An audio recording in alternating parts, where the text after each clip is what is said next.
The education that white kids receive is nothing to write home about. But the education that black kids are receiving is a national disgrace.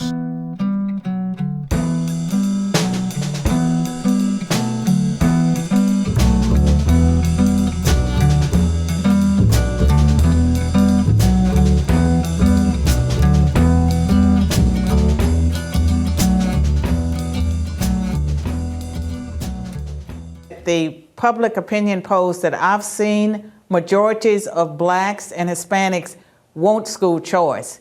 It's hugely popular among the very people who want it and need it most. Low income, inner city, black and Hispanic people. For decades, it has pulled off the charts. 73% of Baltimoreans say they have no confidence in their school system. There are 13 high schools in Baltimore where 0% of kids are proficient in math. And in 6 other Baltimore schools, only 1% tested proficient in math. Now, some people say, well, gee, the problem is finances. Well, it turns out that's just plain nonsense. That is, of the 100 largest school districts in the country, Baltimore ranks 4th in terms of spending on students. Part of the tragedy of this is that these kids are incompetent in math and incompetent in English, but they receive their high school graduation diplomas. Last June, for example, just one school in Baltimore where 90% of the students scored the lowest possible score one can get on the math exam, they held graduation exercises. And the families were proud of their sons and daughters, and some of them even won scholarships to colleges. Now, the social tragedy involved in fraudulent diplomas is that these black students, as well as their families, they think that their kid has a high school diploma just like the white kid has a high school diploma. And so if these kids can't get good jobs, they can't pass a civil service exam, they flunk out of college, well, the tendency is to attribute it to racism. There was a school just 2 blocks up the street in which only 2 children in the entire 8th grade could do math on grade level. In that school that we were running, 96% of the children could read on grade level, and 84% could do math on grade level. The reason why 1,194 children applied to just one of my schools in one year without printing a single brochure, without going to a single church to talk about it, is because they got tired.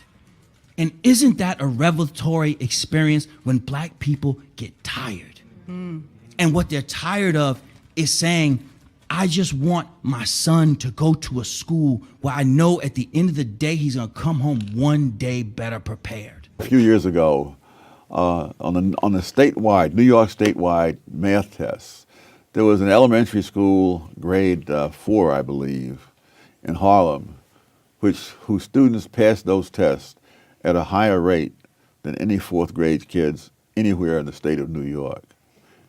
I mean, we're talking Scarsdale, Briarcliff, places like that. The Success Academy schools as a whole, their students pass both the math and the English statewide tests at a higher rate than any school district in the entire state of New York. And these are not kids who are skimming the cream. They're kids chosen by lottery. They don't even test them for ability. They don't even look at their academic records. They take them into the schools and they have hard work, and they make it clear at the outset, and they don't tolerate a lot of nonsensical behavior. And these kids are doing incredibly. And yet the mayor of New York is doing his darndest to put a stop to the expansion of schools in general, but his special ire is aimed at the Success Academy schools. And this is happening all over the country. Because they make the teachers' unions look bad that run the public schools? What's the political motivation? Why would Mayor de Blasio have an out for the charter schools, such as Success Academy? Well, the teachers' union are the major reason. And we're talking about the money they contribute, the number of votes they contribute. Charter school kids in the same building with traditional public school kids pass the math test nearly 7 times as often. That's an average. At the extremes, it's almost unbelievable. I mean, one classic example is a school where 7% of the kids in the traditional public school in that building passed the math test. In the charter school, 100% passed the math test. This whole debate we have about school choice is not really about whether school choice works. It's about whether public education should be primarily a jobs program for adults. There's all kind of chicanery to prevent the charter schools from expanding. That's why you have tens of thousands on the waiting list. Right. It's not that the charter schools aren't willing to expand, but every conceivable obstacle is put in their way. Well, they understand that if 50,000 kids on waiting lists to get into charter schools are able to do so, and the per pupil allotment of money is $20,000, more than $20,000 per student, that means that the traditional public schools will lose more than $1 billion a year. And the public schools are in no mood to lose that kind of money. And the teachers' unions are by no means in a mood to lose that many teachers' jobs and the union dues that those teachers pay. One of the things they're doing is imposing the same kinds of restrictions on the charter schools that made the public schools so bad. For example, restrictions on being able to get rid of kids who are running amok and ruining the education of everybody else. And the charter schools don't tolerate that.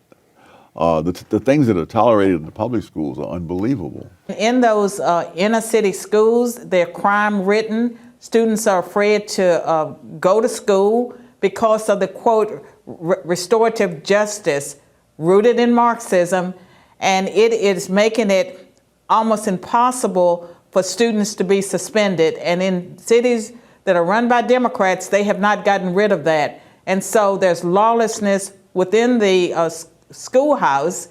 The teachers are afraid to teach. There's chaos in school, just like it is on the streets. And I think that that's very problematic, and we need school choice. We need to hold public schools accountable. And whenever Democratic cities want money, they say we have to pay our teachers more. They use the teachers, but a lot of that money never reaches the teachers. It's used for administrative purposes. The interests of the teachers' unions can be opposite to those of the teachers. For example, if there's a large increase of money into the school system, and they're always saying it's underfunded, no matter how many billions of dollars go down a bottomless pit. When the money is out there and available, you could use that money to raise teachers' salaries. That would be good for the teachers. It would be bad for the teachers' unions. The teachers' unions get more dues if instead of raising the teachers' salaries, you create more jobs, more teachers' aides, more counselors, more nurses, more this, more that, more bureaucrats in the system, because all those people will be paying union dues. Now we have another court decision going up regarding schools, whether money should be able to follow children to schools parents want. And that answer should be yes. But because of unions, the answer is no. Because of the Blaine Amendment, the answer is no. So now a case is going to the court, which will revolutionize education in our poor communities if the court decides that it's not unconstitutional for money to follow children to schools parents want, including if the parents want a religious school. Your Jesse Jacksons, your Al Sharptons, your NAACPs who tend to oppose school choice because they are siding with the unions, right, who do not like it, not because it doesn't work, but because many of these charter schools and many of these schools where the vouchers would be used aren't organized. And their primary concern are the adults in the system, not the kids. There is a whole way of life that has come about in the traditional public schools. There's no way that they can compete with the charter schools without changing that profoundly. For example, the ironclad job protection that the teachers have. So the teachers who have done all kinds of terrible things remain on the payroll because it is just too expensive to get rid of them. My gosh, they have one class of teachers who did no teaching at all and would just report to some vacant room and sit there during the day and they would collect full pay and collect seniority and their various benefits and so forth, because the cost of firing them is prohibitive. It's prohibitive in financial terms and in time. If you want, in money terms, a study has shown that to fire a teacher for incompetence, it takes an average of 830 days, which is more than 2 years, and costs an average of $313,000. And that by no means guarantees that you'll be able to do it. Hiring teachers after 2 years in the classroom, giving them a job for life, making them impossible to fire. There's no educational justification for that. Those are job protections. Do you know that nationwide, only about 10% of American families send their kids to private schools? 6% of American black families do. However, in Chicago, of the teachers with school-age kids, 39% send them to private schools. Now that's the equivalent of opening up a restaurant, holding up a sign saying, open for business, but don't eat the food. There is no more powerful declaration of our own humanity as black people, even for light-skinned ones with curly hair, than to stand on our own 2 feet and say we are not going to send our children to schools that we know will not educate them. You cannot call it a school if children don't learn. There's only one solution to this problem. That is, we need more school choice. We need to break the education monopoly and give parents more choice. That is, there are a number of parents who want their kids to get a good education and they're willing to sacrifice, and the kids themselves, they want a good education. But however, if they're in a rotten school, they will not get a good education. So the solution for many black children, and as white children as well, is for us to have school choice. Democrats around the country are lining up to stop charter schools from expanding, try to cut back on them. And many of them are the very schools that are most successful, are the ones they're zeroing in. Places like Success Academy or KIPP schools and so forth. Obama becomes president of the United States and spends 8 years trying to shut down a school voucher program in his own backyard in Washington, D.C. that was started by his predecessor, George W. Bush. Why? Why the first black president could enhance this program that he knows, poll after poll shows, is popular in the black community? The reason is that Barack Obama is no longer simply another black person. He's now a black president. He has special interests that are nipping at his heels. He wants to be reelected. He has to indulge these special interests, one of whom are teachers' unions, who oppose school choice because many of these schools aren't unionized and don't use union labor. So Obama has a choice. Am I going to side with my political benefactors, or am I going to side with this black constituency that helped put me in office? He made his choice. He sided with the teachers' unions. And that's what you're going to see because politicians want to get reelected. And when their interests part ways with those of the people they claim to represent, they're gonna put their own interests first, because that's what politicians do. And that is the problem for low-income blacks looking to politicians. They want their constituents, their constituents to believe that the Democratic Party and the government has to do everything. It's the only way they can stay in power.